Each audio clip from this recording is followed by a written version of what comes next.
அப்படின்னு பாத்தீங்கன்னா, இந்த நம்பூதிரிகளுக்கு உள்ள வக்கிரமான சிந்தனைகளும், வக்கிரமான புத்தியும் தான்.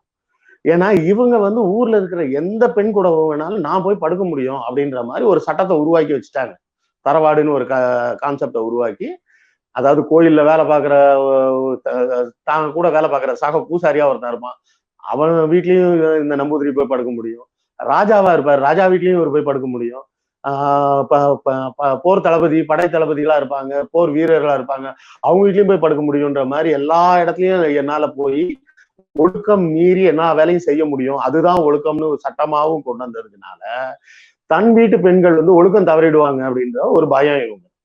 இவங்களுக்கு அந்த பயம் வர்றதுக்கு என்ன காரணம்னு நல்லா யோசிச்சு பார்த்தோம்னா, வரதட்சணை. அப்போ வரதட்சணை வந்து ரொம்ப அதிகமான அளவு வரதட்சணை குடுக்கணும்ன்றது ஒண்ணு இருந்தது, அந்தர்ஜனம் பெண்களுக்கு. இன்னொன்னு, இந்த தரவாடுன்றத உருவாக்கும் போதே என்ன சட்டம் கொண்டு வந்துட்டாங்க, நம்பூதிரியோட வீடுகள்ல இருக்கக்கூடிய முதல் பையனுக்கு மட்டும் தான் கல்யாணம் பண்ணுவோம். மத்தவங்களுக்கு கல்யாணம் பண்ண மாட்டோம்னு சொல்லிட்டாங்க.